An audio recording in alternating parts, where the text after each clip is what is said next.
Hello दोस्तों, नमस्कार। मैं जय वर्मा एटा एडवांस क्लासेस में आप सभी लोगों का स्वागत करता हूं। उम्मीद करता हूं आप और आपका परिवार आनंदमय होगा।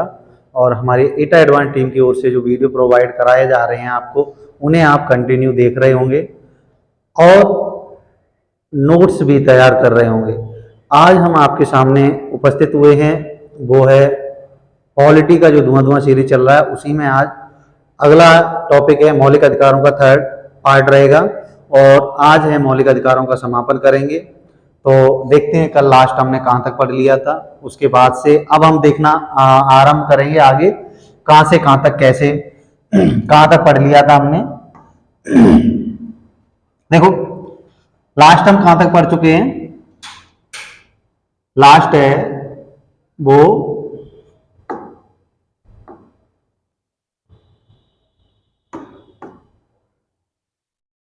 5 अधिकारों को पढ़ चुके हैं। और जो 5वां पढ़ा था लास्ट अंतिम, वो कौन सा था उसको देखते हैं। अंतिम था वो हमारा, वो था शिक्षा एवं संस्कृति संबंधी अधिकार। ठीक है, ये हमारा 5वां था, जिसमें आर्टिकल कहां से, ये 29 व 30, इन दोनों आर्टिकलों को हम पढ़ चुके हैं कल। आज जो हम बात करेंगे 6वां मौलिक अधिकार, लेकिन जो अब समाप्त हो गया है। ठीक है, ऐसा 6वां नंबर है, वो है संपत्ति का अधिकार। संपत्ति का अधिकार, ये किसमें था? आर्टिकल 31 में वर्णित था, लेकिन इसको अभी प्रेजेंट में क्या कर दिया गया? समाप्त। समाप्त कब किया गया? 44वां सीए हुआ। सीए का मतलब है कॉन्स्टिट्यूशन अमेंडमेंट, मतलब संविधान संशोधन 1978 द्वारा इसको क्या कर दिया गया है? समाप्त कर दिया है। मौलिक अधिकार की श्रेणी से हटाकर इसे क्या बना दिया गया है? विधिक अधिकार बना दिया है। विधिक अधिकार बना दिया है। तो इसको हम नंबर 6 न मानकर, ठीक है, इसको अब तो जब ये निरसित ही पढ़ा है तो नंबर 6 का कोई मतलब ही नहीं बनता। और हम पढ़ रहे हैं वर्तमान में कितने मौलिक अधिकार हैं, तो जो नंबर 6 हो जाएगा वो हो जाएगा हमारा नंबर 6 आर्टिकल हो जाएगा, वो सॉरी 6वां मौलिक अधिकार रहेगा, क्योंकि वैसे ये 7वां हो जाता अगला वाला। अब 6ठा खत्म कर दिया, तो वर्तमान में जो बचे हैं उनके तहत जो 7वां अधिकार होगा हमारा, वो होगा संवैधानिक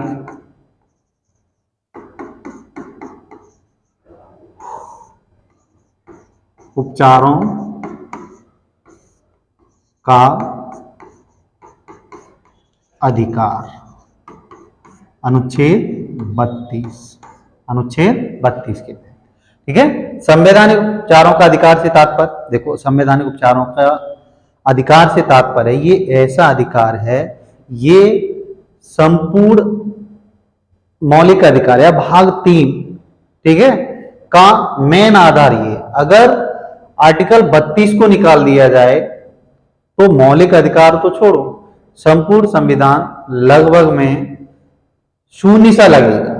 ठीक है, संपूर्ण संविधान जितने भी हमारे मौलिक अधिकार हैं, अगर आर्टिकल 32 को निकाल दिया जाए तो एक तरह से शून्य सा हो जाएगा, क्योंकि यही है वो अधिकार जो हमारे मौलिक अधिकार के उल्लंघन होने पर, जैसे कोई अधिकारी है, कोई पदाधिकारी है, कोई नेता है, अगर हमारे मौलिक अधिकारों का उल्लंघन करता है तो उसका संरक्षण करने का अधिकार किसके पास है? आर्टिकल 32 के तहत सुप्रीम कोर्ट के पास। ठीक है, यही मतलब संवैधानिक उपचारों से तात्पर्य यहाँ पे ये है कि किसी नागरिक के मौलिक अधिकारों का जितने भी हमने पढ़ाए हैं, आर्टिकल 14 से लेकर अब तक 30 तक, उनमें से किसी भी प्रकार का उल्लंघन होता है तो उन्हीं उल्लंघन के बचाव हेतु, उस उल्लंघन से आपको जिस तरह का न्याय मिलना चाहिए, आपके मौलिक अधिकारों को सुरक्षा होनी चाहिए, उसी की ये सुरक्षा देता है। मौलिक अधिकारों का उल्लंघन न हो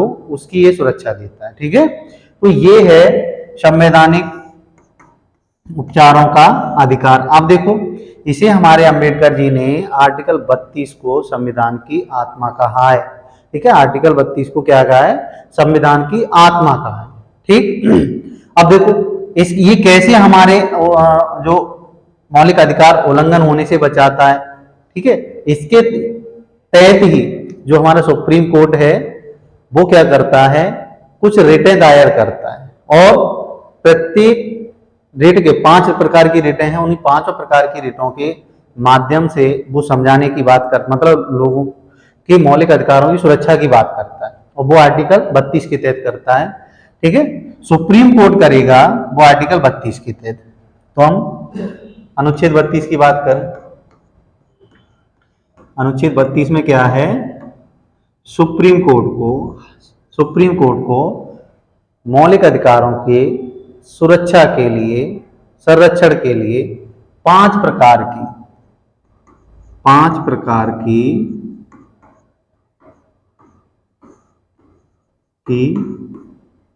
रिट दायर का अधिकार ये सुप्रीम कोर्ट को। यहीं पर एक और रहता है संवैधानिक उपचारों के अंतर्गत ही, वो 226 आर्टिकल 226 अनुच्छेद 226 है। वो किसको अधिकार देता है? HC मतलब हाई कोर्टों को मौलिक अधिकारों के उल्लंघन पर रिट दायर करने का अधिकार देता है। ठीक है, अब देखो 5 प्रकार की जो सुप्रीम कोर्ट की रिटें हैं, उन रिटों को हम एक एक को बहुत अच्छे से समझेंगे, एक एक को समझाएंगे, आप लोग समझेंगे। ठीक है, तो देखो जो 5 प्रकार की रिटें ये सुप्रीम कोर्ट द्वारा तभी दायर की जाती हैं जब किसी व्यक्ति के मौलिक अधिकारों का उल्लंघन होता है। ठीक है, तो एक एक रिट को समझेंगे। पहली रिट कौन सी है?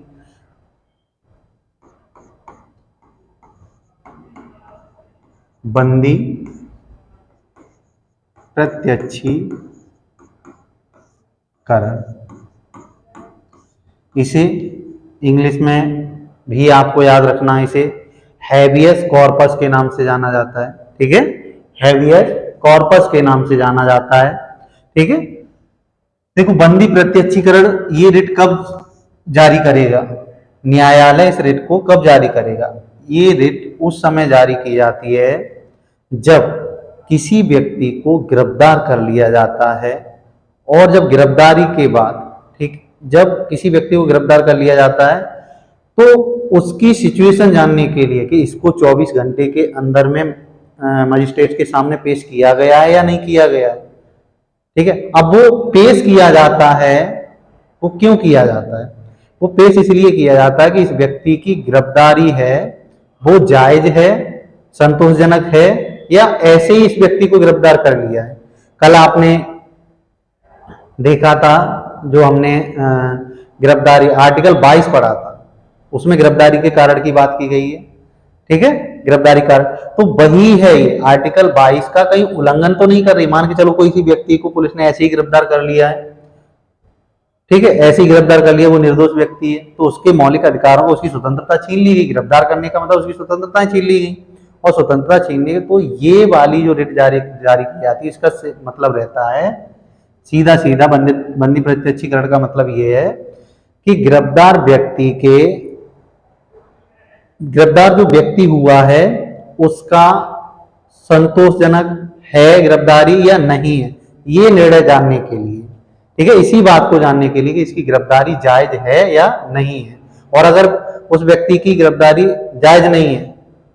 जायज नहीं है तो सुप्रीम कोर्ट इस रिट के माध्यम से उसे क्या कर सकता है? बरी भी कर सकता है, मतलब छोड़ भी सकता है, छोड़वा भी कह सकता है, नहीं इसकी गिरफ्तारी जायज नहीं है, इसको छोड़ दीजिए। ठीक है, तो इसमें क्या लिखेंगे हम बंदी प्रत्यक्षीकरण वाले में?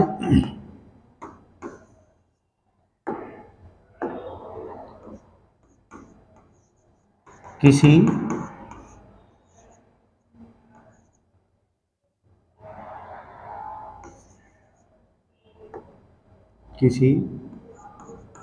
व्यक्ति के गिरफ्तारी के समय उसको भाई मेट्रोपॉलिटन न्यायाधीश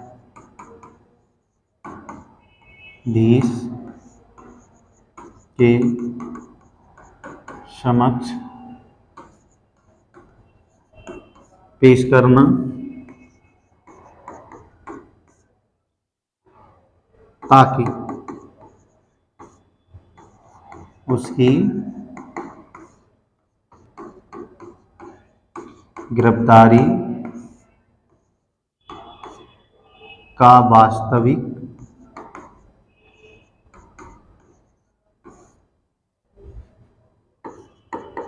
जायज होना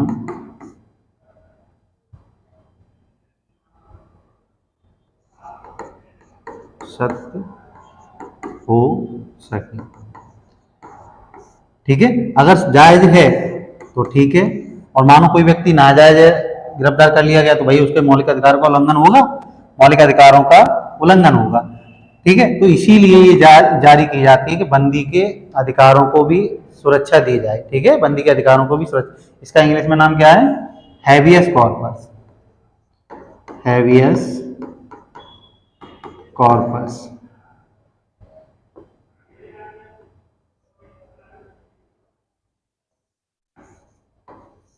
हैबियस कॉर्पस है। ठीक है, इंग्लिश। अगला है दूसरी रिट है, वो है दूसरी, अगर हम रिट की बात करें वो है परमादेश। परमादेश। परमादेश मानो ये कब जारी, इसे मैंडामस भी कहते हैं, इंग्लिश में इसको क्या कहते हैं? मैंडामस। ठीक, एक दो मैंडामस कहते हैं। एक दो इंग्लिश कभी कभी क्या करता है, कभी क्वेश्चनों में इंग्लिश को पूछ लेता है। ठीक है, ये परमादेश ना देकर मैंडामस दे देगा। ठीक, तो परमादेश क्या है? परमादेश ये है कि जैसे मान के चलो कोई सार्वजनिक अधिकारी, सार्वजनिक अधिकारी का मतलब सरकारी अधिकारी है, तो वो वास्तव में अपने पद पर धारण किए हुए है, तो उस पद का वास्तव में कानूनी और संवैधानिक उचित प्रयोग कर रहा है या नहीं कर रहा है। अगर वो उचित प्रयोग नहीं कर रहा है तो किसी व्यक्ति के मौलिक अधिकारों का हनन हो सकता है। ठीक है, तब ये किसी जो सार्वजनिक अधिकारी है उसको न्यायालय द्वारा ये आदेश दिया जाता है जब वह अपने वास्तविक कानूनी और संवैधानिक कार्यों का निर्वहन नहीं करता है, तब ये जारी किया जाता है। ठीक है, तो इसमें क्या है? मैंडामस में न्यायालय द्वारा कब जारी की जाती है? न्यायालय द्वारा कब जारी की जाती है? जब कोई सार्वजनिक, सार्वजनिक मतलब सरकारी अधिकारी, सार्वजनिक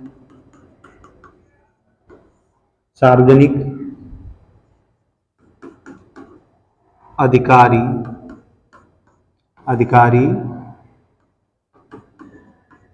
सार्वजनिक अधिकारी कानूनी एवं संवैधानिक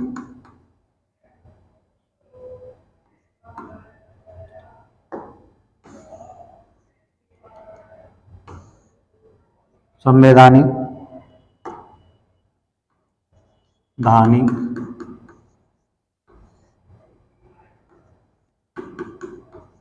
शक्तियों का अपने पद पर रहते समय, ठीक है, क्या करता है? दुरुपयोग करता है।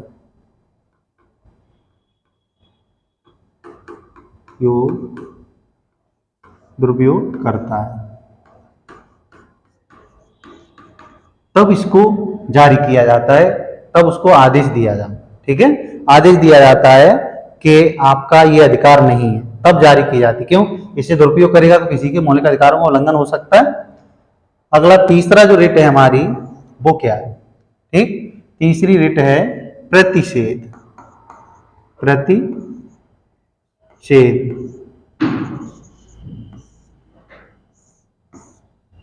प्रतिषेध,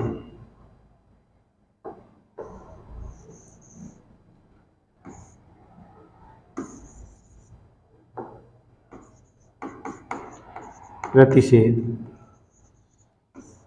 ये रिट है तीसरी। प्रतिषेध का मतलब होता है, इंग्लिश में आप एक बार इसको चेक कर लेना, शायद प्रोहिबिशन है, ठीक है, एक बार चेक कर लेना आप, शायद इसका प्रोहिबिशन इंग्लिश है। प्रतिषेध का मतलब होता है, इसका अर्थ है वो होता है रोकना, किस चीज को रोकना, ठीक है। अब तक जो हमने दो रिटें पढ़ी वो व्यक्ति विशेष के लिए जारी की जा सकती थी सुप्रीम कोर्ट द्वारा या हाई कोर्ट द्वारा। अब जो रिटें दो हैं वो एक प्रतिषेध, प्रतिषेध का मतलब होता है रोकना। रोकना मतलब क्या, जब कोई अधीनस्थ न्यायालय, मान के चलिए अधीनस्थ न्यायालय से मतलब है हमारे यहाँ पर जो न्याय व्यवस्था है वो किस तरह से है, सबसे ऊंचा सुप्रीम कोर्ट, उसके नीचे एससी, फिर उसके बाद डिस्ट्रिक्ट कोर्ट, ठीक है। तो सुप्रीम कोर्ट के अधीनस्थ कौन है, एचसी, और एचसी के अधीनस्थ कौन है, डीसी, डिस्ट्रिक्ट कोर्ट, ठीक। तो ये इस तरह की बात कर रहा है, जब कोई अधीनस्थ न्यायालय, ठीक है, अपने अधिकार क्षेत्रों से ऊपर कार्य करने लगता है। मान के चलिए सुप्रीम कोर्ट ने ये सर्वोच्च सर्वोच्च हमारा न्यायालय है, तो अब इसने कुछ, इस सुप्रीम कोर्ट के अपने अलग अधिकार हैं, लेकिन हाई कोर्ट के अपने अलग अधिकार हैं, और फिर डिस्ट्रिक्ट कोर्ट के अपने अलग अधिकार हैं। इसके कार्य करने का क्षेत्र संपूर्ण भारत में, इसके कार्य करने का क्षेत्र वो सुप्रीम कोर्ट ने तय किया है, इसके कार्य करने का जो अधिकार है वो एससी ने। तो ये किसके अधीन है, ये एक दूसरे के अधीन। तो यही कह रहा है कि जब कोई अधीनस्थ न्यायालय, अधीनस्थ मतलब छोटा, निचले वाला,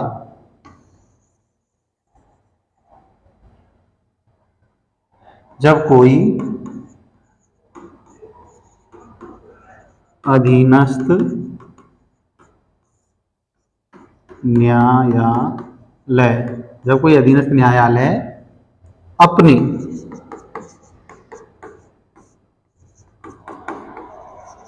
अधिकार क्षेत्र से बाहर कार्य करता है, तब इस रिट को जारी किया जाता है। तब इस रिट को क्या किया जाता है, जारी किया जाता है न्यायालय। अब जैसे मान के चलिए, इसको समझ लो, मान के चलो कि जो हमारा हाई सुप्रीम कोर्ट है उसको किसी व्यक्ति को कत्ल करने पर उम्र कैद सजा देने का अधिकार है, लेकिन ये अधिकार हाई कोर्ट का नहीं है, और हाई कोर्ट ने किसी व्यक्ति को दे दी, ठीक है, उसने उसको सजा दे दी कि उम्र कैद की सजा दे दी कि कत्ल करने वाले व्यक्ति को, लेकिन ये उसके अधिकार क्षेत्र में ही नहीं था, ये फिर भी दे दिया। तो सुप्रीम कोर्ट कहेगा भाई तुम्हारे पास, सुप्रीम कोर्ट किससे कहेगा, हाई कोर्ट से कहेगा कि आपके पास तो ये अधिकार था ही नहीं कि कत्ल करने पर आप किसी को उम्र कैद की सजा दे सकें या फांसी की सजा, फिर आपने कैसे दे दी। तो ऐसे ही कुछ ऐसे कार्य होते हैं जो उसके अधिकार क्षेत्र में नहीं होते हैं, लेकिन फिर भी वह कार्य हाई को कोई अधीनस्थ न्यायालय कर देता है, तो उसका ऊपर वाला न्यायालय कहता है, ठीक है। तब ये ऊपर वाले न्यायालय द्वारा निम्न न्यायालय के लिए रिट दायर की जाती है, जिससे मौलिक अधिकारों का किसी व्यक्ति का उल्लंघन न हो सके, ठीक। अब इसका ध्यान रखना, ये जो रिट है केवल न्यायिक, केवल न्यायिक प्राधिकरण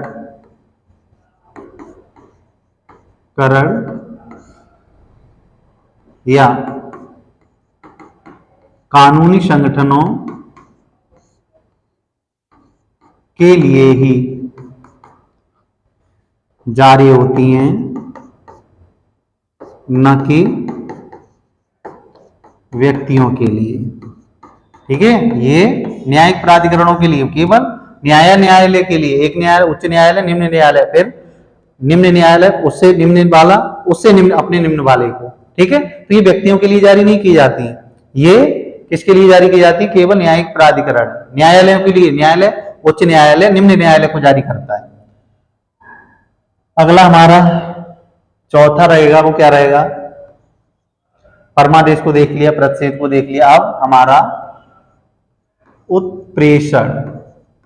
उत्प्रेषण इसे इंग्लिश में इन्हीं दो को देख लेना। इससे पहले वाला जो था वो हमारा प्रोहिबिशन था, ये जो रहेगा वो सर्टियोररी, ठीक है, सर्टियोररी, सर्टियोररी ये रहता है उत्प्रेषण। उत्प्रेषण का मतलब क्या होता है, यहाँ पे देखो, उत का मतलब होता है ऊपर की ओर, ठीक है, मतलब प्रमाणित करना। देखो ये क्या होता है, जब किसी अधीनस्थ न्यायालय में कोई केस है, वो काफी दिनों से डिले हो रहा है, देरी लंबित पड़ा है, तो इसमें क्या होता है, जिस न्यायालय में कोई केस लंबित पड़ा है, काफी दिनों से पड़ा है, तो उसको उच्च न्यायालय अपने पास बुला सकता है। जैसे मान के चलिए ये एससी है, ये एससी है, इसके नीचे क्या होगा, एचसी होगा, ये एचसी है, इसके नीचे क्या होगा, डिस्ट्रिक्ट कोड होगा। मानो एचसी में कोई केस काफी दिनों से लंबित पड़ा है, ठीक है, इधर मान के चलिए डिस्ट्रिक्ट कोर्ट में कोई केस काफी दिनों से लंबित पड़ा है, तो अब ये सुप्रीम कोर्ट क्या कहेगा, एक काम करो, ये जो केस तुम्हारे पास लंबित पड़ा है, या तो उसका रीजन बता दो क्यों पड़ा है, और अगर तुम उसे सॉल्व नहीं कर पा रहे हो तो वो हमारे पास स्थानांतरित कर दो, ठीक है। तो ये अब समझ में आया होगा उत्प्रेषण रिट न्यायालय क्यों जारी करते हैं। वो अपने अधीनस्थ न्यायालय को उस समय जारी करते हैं जब, किस कंडीशन में जारी करते हैं, जब किसी न्यायालय में कोई केस लंबित पड़ा होता है और उसको स्थानांतरित करने के लिए उच्च न्यायालय द्वारा निम्न न्यायालय को रिट जारी की जाती है, ठीक है। तो इसमें लिख सकते हैं आप,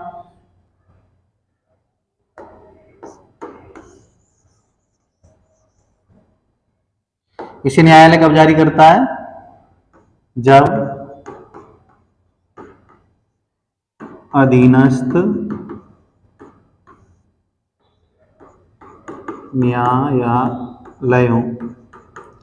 न्यायालयों में कोई कार्य लंबित पड़ा हो तो इस रिट को जारी करके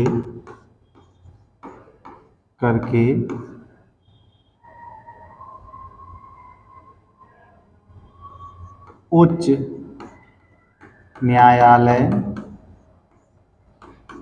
अपने पास स्थानांतरण कराए, ठीक है, तब इस रिट को जारी किया जाता है। अगला इस चीज को देखो, फिर हम अभी एक एक को अपने हिसाब से समझा देंगे, पहले इतना समझ लीजिए। लास्ट जो हमारी पांचवी रिट है वो है अधिकार परीक्षा। अधिकार परीक्षा इसे इंग्लिश में क्यो वारंटो कहते हैं, ठीक है, इंग्लिश में इसे क्या कहा जाता है, क्यो वारंट।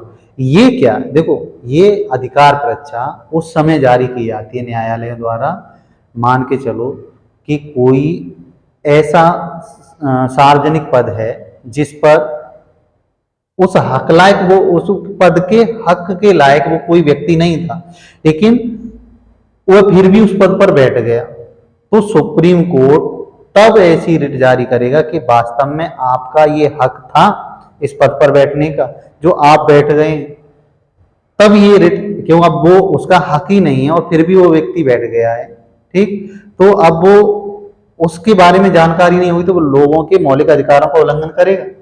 तो इसी के लिए ये रिट जारी की जाती है। मतलब कोई भी अधिकारी है, उसे अपने पद का ही प्रयोग करना नहीं आता है, ऐसी कंडीशन में सुप्रीम कोर्ट उससे इस रेट के माध्यम से या हाई कोर्ट उस रेट के माध्यम से जवाब तलब कर सकता है कि आप इस पद पर बने हैं, उसका अधिकार क्या है। ठीक है, देखो ये उत्प्रेषण और प्रतिषेध दोनों ही व्यक्तियों के लिए जारी नहीं की जाती है, ये केवल न्यायिक प्राधिकरण और कानूनी संगठनों के लिए ही प्रयोग की जाती हैं। केवल 2 रिटें ऐसी हैं जो न्यायिक प्राधिकरणों के लिए जारी की जाती हैं। 3 रिटें व्यक्ति विशेष के लिए, जैसे अधिकार रक्षा, इसे क्यू वारंटो कहते हैं। इसमें क्या होता है, किसी अधिकारी को अपने पद पर बने रहने का वास्तविक कारण पूछा जाता है। ठीक है, तब इस रेट को जारी किया जाता है जब किसी व्यक्ति को बात किया आप इस पद पर बैठे हैं, आपको पता भी है ये इस पद का मतलब क्या है। ठीक है, इसके लिए ये 5 रेटें थी। पहली रेट हमारी कौन सी थी, पहली रेट थी बंदी प्रत्यक्षीकरण, मतलब किसी व्यक्ति को गिरफ्तार किया गया है तो उसका गिरफ्तारी वास्तव में जायज है या नहीं है, उस समय यही जायज है या नहीं है इसी चीज की जांच करने के लिए ये रेट जारी की जाती है। दूसरा जो हमारा क्या नाम है रेट थी, वो थी परमादेश। मतलब परमादेश का मतलब है कोई सार्वजनिक अधिकारी है तो वो अपने पद पर रहते हुए संवैधानिक कार्यों का उल्लंघन तो नहीं कर रहा है, इस चीज को जांच करने के लिए। तीसरा प्रतिषेध है, मतलब कोई अधीनस्थ न्यायालय के पास अधिकार क्षेत्र कुछ है और वो अधिकार क्षेत्र से अधिक कार्य कर रहा है या कम काम कर रहा है, तो उस चीज के लिए। उत्प्रेषण का मतलब कहीं किसी न्यायालय में कार्य लंबित पड़ा है उसको अपने पास स्थानांतरित करना। अब इसी को उत्प्रेषण को ही एक और नाम दिया जाता है पोस्टमार्टम, इसको ही पोस्टमार्टम रिट भी कहा जाता है, इस वाले को पोस्टमार्टम रिट भी कहा जाता है। और अधिकार परीक्षा का मतलब है कोई व्यक्ति अपने पद पर बना है उसका वास्तव में उसे अधिकार पता भी है या नहीं है। ठीक, तो ये आपकी रिटें थी, इन्हें आर्टिकल 32 के तहत और आर्टिकल 226 के तहत। वास्तव में सुप्रीम कोर्ट के लिए आर्टिकल 32 है और हाई कोर्ट के लिए आर्टिकल 226 है। अब हम 32 के बाद, ये आपके वास्तव में मौलिक अधिकार थे, उसके बाद भी कुछ हमारे मौलिक अधिकारों के तहत ही कुछ आर्टिकल हमें दिए गए हैं, उनके बारे में हम बात करेंगे। ठीक है, उनके बारे में बात करेंगे। जैसे 32 तक हम पढ़ चुके हैं। अनुच्छेद 33, अनुच्छेद 33 में क्या है, अनुच्छेद 33 में क्या है, देखिए अनुच्छेद 33 की अगर हम बात करें तो इसमें ये लिखा है कि जो हमारी पुलिस है, ठीक है, पुलिस है,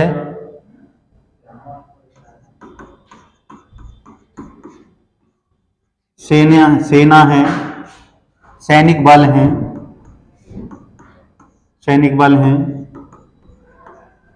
अर्धसैनिक बल हैं, अर्धसैनिक बल हैं, ठीक है, या कोई आसूचना से संबंधित कार्य है। ठीक है, हमारी पुलिस को, सैनिक बलों को, अर्धसैनिक बलों को या कोई आसूचना का अधिकारी है तो उनको भी हमारे संविधान द्वारा कुछ मौलिक अधिकार दिए गए हैं। तो इनके संबंध में उनको भी, जैसे हम नागरिकों को मौलिक अधिकार हैं उसी तरह से हमारा जो पुलिस विभाग है, जो मिलिट्री विभाग है, अर्धसैनिक विभाग है, आसूचना के व्यक्ति हैं, ठीक है, उनको भी कुछ मौलिक अधिकार दिए गए हैं। और इन्हीं मौलिक अधिकारों का जो कार्य है या शक्ति है उनको इनके संबंध में कानून बनाने का अधिकार किसके पास है, कानून बनाने का अधिकार किसके पास है? संसद के पास। ठीक है, संसद के पास मतलब हमारा पुलिस विभाग है, सैनिक बल, अर्धसैनिक बल, इनको भी कार्य करने के कुछ मौलिक अधिकार है। तो इनको जो कार्य करने के मौलिक अधिकारों को लागू कराना, उसमें कोई बदलाव करना, ठीक है, तो ये किसके पास अधिकार है? ये है आपका संसद के पास। इनमें इनके कानूनों में बदलाव करने का अधिकार। आर्टिकल अनुच्छेद 34 क्या कहता है? अनुच्छेद 34 ये कहता है कि देखो,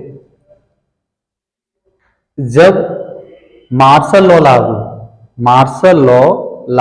मार्शल लॉ से तात्पर्य है कोई सैनिक गतिविधि हो रही, मानो कहीं युद्धाभ्यास चल रहा है, हमारी मिलिट्री के, हमारी वायुसेना या नेवी या फिर मिलिट्री के मत कोई युद्धाभ्यास या उनकी कोई गतिविधि कार्य हो रहा है सैनिकों का, तो वहां पे कुछ मार्शल में उनके अपने, मार्शल लॉ से तात्पर्य है जो हमारा सैनिक बल है उसका कुछ अपना कानून होता है। ठीक है, अब वहां पे उन लोगों का कार्य चल रहा है, आप बीच में घुसे जा रहे हैं, क्योंकि आपके पास 19 घ के तहत घूमने का अधिकार है कहीं भी स्वतंत्र रूप से। और मैंने ये भी बताया था आर्टिकल 100 वो धारा जब 144 लगी हो और कुछ प्रतिबंधित क्षेत्र हो वहां पर आप नहीं घूम सकते। ठीक है, तो मार्शल लॉ इसी के तहत आ जाएगा। इसमें क्या है? मार्शल लॉ के समय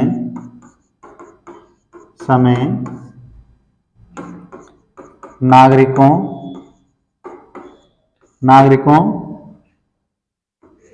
के मौलिक अधिकार पर प्रतिबंध। ठीक है, पर प्रतिबंध। आप जैसे मान के चलिए मार्शल लॉ का मैंने बताया, कानून सैनिकों का अपना कोई कार्य चल रहा है, आप आर्टिकल 19 घ के तहत अपनी स्वतंत्रता लेके गए, भाई मुझे तो स्वतंत्रता है इस बात की, मैं तो कहीं भी घूम सकता हूँ, भारत के किसी भी राज्य क्षेत्र में भ्रमण कर सकता हूँ, रह सकता हूँ, कुछ भी। लेकिन ये ध्यान रखना, ये आपको प्रतिबंधित करता है, उस लॉ को ये प्रतिबंधित कर देता है। ठीक, तो अब हम अपना अगला देखेंगे, वो है आर्टिकल 35 के बारे में बात करेंगे।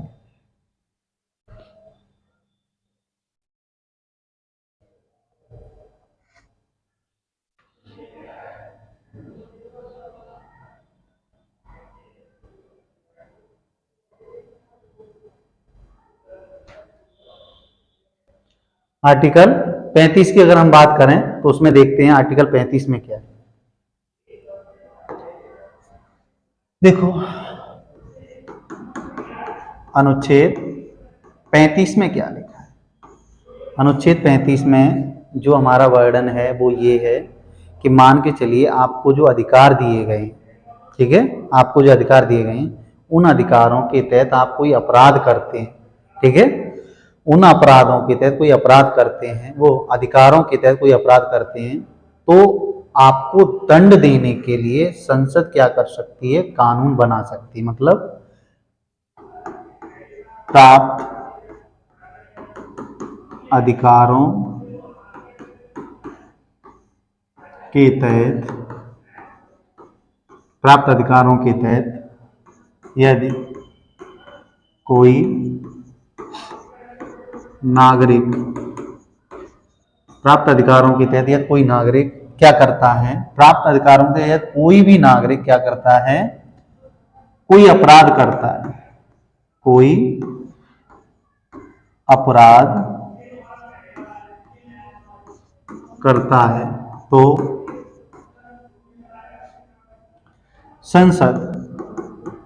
संसद विधि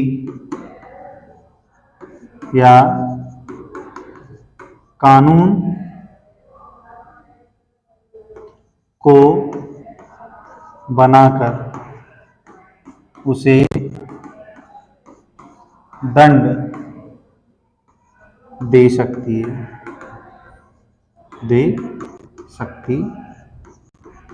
ठीक है, ये प्रावधान है हमारा आर्टिकल 35 में। ठीक है, ये प्रावधान आर्टिकल 35 में है। तो देखो, ये हमारे पूरा हमने मौलिक अधिकारों को पढ़ लिया। अब इसमें से कुछ खास अधिकारों की बात करें तो वो कैसे कैसे, वो क्या क्या हैं। आप देखिए यहाँ पर एक बात दर्शाई जाती है, जैसे हम बात करें, ठीक है, अगर यदि हम बात करें कुछ अधिकारों की कि नकारात्मकता कौन से अधिकार दर्शाते हैं और सकारात्मकता कौन से अधिकार दर्शाते हैं।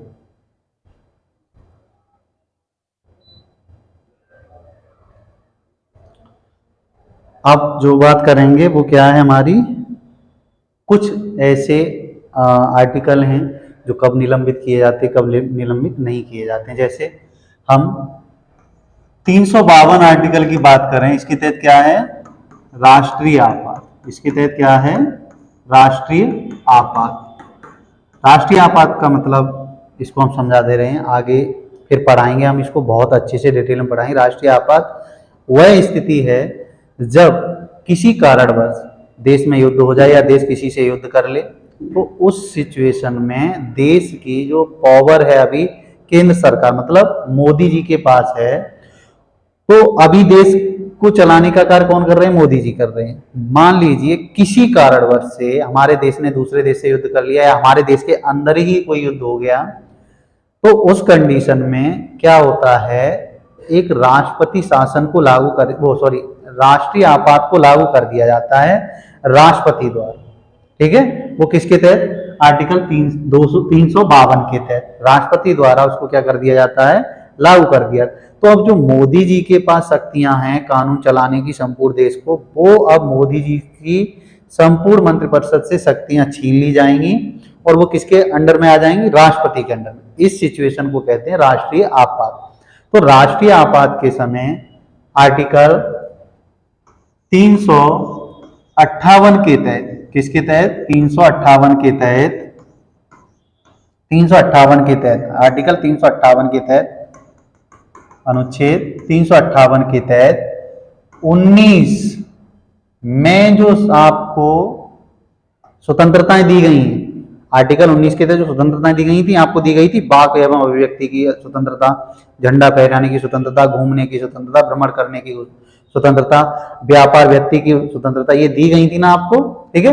वो सारी स्वतंत्रताएं स्वयं समाप्त हो जाएंगी। राष्ट्रीय आपात लागू होते ही 19 की स्वतंत्रताएं व्यक्ति की स्वतः समाप्त हो जाती हैं, स्वतः समाप्त हो जाती हैं। किसके तहत, 352 जारी देश में लागू हुआ, शक्ति किसके पास पहुंची, राष्ट्रपति के पास पहुंच गई। अब 358 के तहत जैसे ही राष्ट्रीय आपात लगेगा, 358 के तहत अनुच्छेद 19 क्या हो जाएगा, अपने आप निलंबित हो जाएगा, ठीक है। और जैसे ही राष्ट्रीय आपात हटेगा, अपने आप वापस आ जाएगा। अब चलो ये तो ठीक है, ये स्वतः 19 की स्वतंत्रता समाप्त हो गई, लेकिन 359 अनुच्छेद 359 में एक प्रावधान है, अनुच्छेद 359 में प्रावधान है कि 20 और 21 को छोड़कर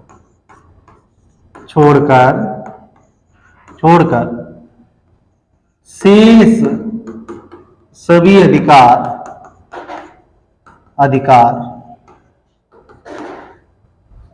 राष्ट्रपति द्वारा निलंबित कर दिए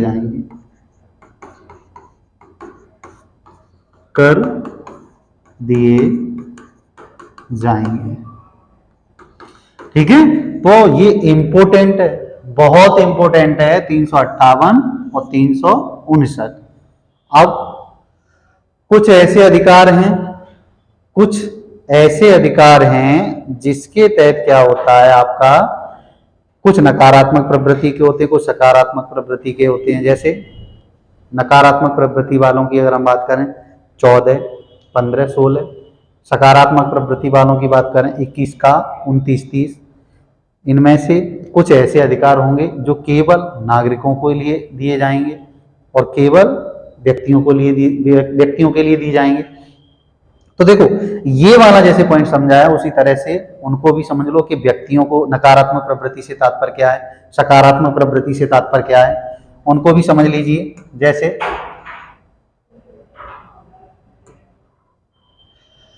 कुछ उन्हीं में से कुछ मौलिक अधिकार हमारे कैसे हैं, नकारात्मक प्रवृत्ति वाले। आर्टिकल 14, आर्टिकल 15, आर्टिकल 16 ये नकारात्मक प्रवृत्ति वाले। नकारात्मक प्रवृत्ति का मतलब है ये बाधा तो करते हैं आपको, जैसे मान के समता का अधिकार, आर्टिकल 14 में क्या है, समता का अधिकार, मतलब कानून के समक्ष, विधि के समक्ष सभी को समानता का अधिकार। लेकिन भेदभाव हो जाता है। मान के चलिए आम नागरिक है और एक लोकसभा का सदस्य है, ठीक, तो दोनों पर अपराध सेम हुआ है, दोनों ने कोई सेम अपराध किया है, तो जो आम नागरिक है उसको पुलिस तुरंत गिरफ्तार कर लेगी, और जो लोकसभा का सदस्य है या कोई वीआईपी अन्य व्यक्ति है उसको पुलिस तुरंत गिरफ्तार नहीं करेगी। ठीक, तो यही जो अंतर है, इसीलिए इनको क्या माना गया है, नकारात्मक प्रवृत्ति। ऐसा नहीं है कि उसको गिरफ्तार नहीं किया जाएगा, बाद में किया जाएगा, उसे आर्टिकल 105 के तहत कुछ अधिकार प्राप्त हैं आम नागरिक से। जैसे लोकसभा का कोई सदस्य है उसे आम नागरिक से अधिक अधिकार प्राप्त है, ठीक है, वो संसद के लोकसभा जो भी अध्यक्ष होगा सदन का उससे अनुमति लेके आएगी पुलिस, तब गिरफ्तार किया जाएगा। तो तुमको तुरंत गिरफ्तार कर लिया गया और उस व्यक्ति को बाद में, तो इसीलिए तो ये नकारात्मक प्रवृत्ति के हैं। अब सकारात्मक प्रवृत्ति 21 का 29, 30 ये सकारात्मक प्रवृत्ति वाले अधिकार बताए गए हैं। देखो यहां से क्वेश्चन बनना ये श्योर है कि क्वेश्चन यहां से बनेगा। ठीक, 21 का मैं बहुत अच्छे से समझाया है, आप पीछे 86वां संविधान संशोधन 2002 के तहत क्या है क्या नहीं है आप बहुत अच्छे से। 29 और 30 को लास्ट वीडियो में ही पढ़ाया है हमने। क्या है, अल्पसंख्यक लोग अपनी शिक्षा, संस्कृति, बोली, भाषा का संरक्षण कर सकते हैं। दूसरा, अपनी कोई भी शिक्षा संस्थान का वो विकास कर सकते हैं, उसके प्रशासन का नियम कानून बना सकते हैं, या शिक्षण संस्थानों की स्थापना भी कर सकते हैं, ये दिया हुआ है। ऐसे कौन कौन से अधिकार हैं जो केवल नागरिकों को प्राप्त हैं, और ऐसे कौन से अधिकार हैं जो केवल व्यक्तियों को प्राप्त हैं? ये केवल और ये केवल, याद रखना। नागरिकता पढ़ाई थी, वहां हमने नागरिक को समझाया था। नागरिक क्या है, किसी देश के वे सभी सिविल एवं राजनीतिक अधिकार जिस व्यक्ति को प्राप्त हो जाएं, वही व्यक्ति नागरिक बन जाता है उस देश का। अभी कोई भी व्यक्ति है, उसके पास किसी देश के कोई राइट्स प्राप्त नहीं है, जैसे सिविल राजनीतिक अधिकार प्राप्त नहीं, और अगर उसको वो प्राप्त हो गए समझ लो वहां का नागरिक बन गया। तो देखो आर्टिकल 15, 16 और 19 ये केवल किसको प्राप्त हैं, ये केवल नागरिकों को प्राप्त हैं। और नागरिक का मतलब समझ रहे हो, जिसके पास उस देश की नागरिकता है, और नागरिकता का प्राप्त होना उस देश के सिविल एवं राज अधिकारों का प्राप्त होना, सिविल एवं राजनीतिक अधिकारों का प्राप्त होना है। तो देखो क्यों ये नागरिकों को ही क्यों दिए गए, मान के चलिए आर्टिकल 16 में क्या है, लोक नियोजन के अवसर में समानता, मतलब नौकरी निकली है तो सभी के लिए सभी लोग फॉर्म डालेंगे, नौकरी के लिए एग्जाम देंगे, ठीक है। लेकिन एक बार बताओ, मैंने उस समय भी समझाया था, कोई विदेश का व्यक्ति है, ताजमहल देखने आया है, विदेश का व्यक्ति है, ताजमहल देखने आया है, अब वो यहाँ पे देखा उसने कि यूपी में पुलिस की वैकेंसी चल रही है या भारत में आईएएस की वैकेंसी चल रही है, तो वो भी आएगा, फॉर्म डाल देगा ना। तो इसीलिए ये अधिकार केवल नागरिकों को प्राप्त है, क्योंकि अब वो व्यक्ति है, न कि नागरिक है भारत का, ठीक है, इसीलिए वो इसको आर्टिकल 16 और 19 प्राप्त नहीं। अगला, व्यक्तियों के ये कौन कौन से केवल व्यक्तियों को प्राप्त है, 14 का प्राप्त है, कानून सभी के लिए। अब मान के चलो कोई विदेशी व्यक्ति आया और इंडिया में आकर उसने कोई गलत कार्य कर दिया या कोई हत्या कर दी, लड़ाई झगड़ा कर दिया, तो कानून भैया उसके लिए भी बराबर है, जो इंडिया के लोगों के लिए वही कानून उसके लिए होगा, ठीक। 20, 21 का, ठीक। तो ये व्यक्तियों को प्राप्त अधिकार है और ये नागरिकों को प्राप्त अधिकार है।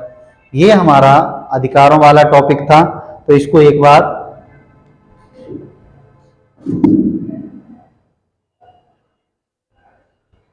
तो आज आपका जो मौलिक अधिकार था वो कंप्लीट हो गया। कल जो हम अपना अगला लेक्चर स्टार्ट करेंगे उसमें आज हम थोड़ा बता दे रहे हैं कि उसमें कैसे कौन सा टॉपिक स्टार्ट करना है, ठीक है। तो वो नीति निर्देशक तत्व होगा, उसी को स्टार्ट करेंगे, ठीक है। और आज ये आपका यहीं समाप्त होता है। मौलिक अधिकारों का और नीति निर्देशक तत्वों दोनों का तुलनात्मक अध्ययन कराएंगे। नीति निर्देशक तत्व क्या है, मौलिक अधिकार क्या थे। तो आज के लिए बस इतना ही, ठीक है। और आप इसे निरंतर देखते रहिए, नोट्स बनाते रहिए, रिवीजन करते रहिए और मुस्कुराते रहिए। Thank you.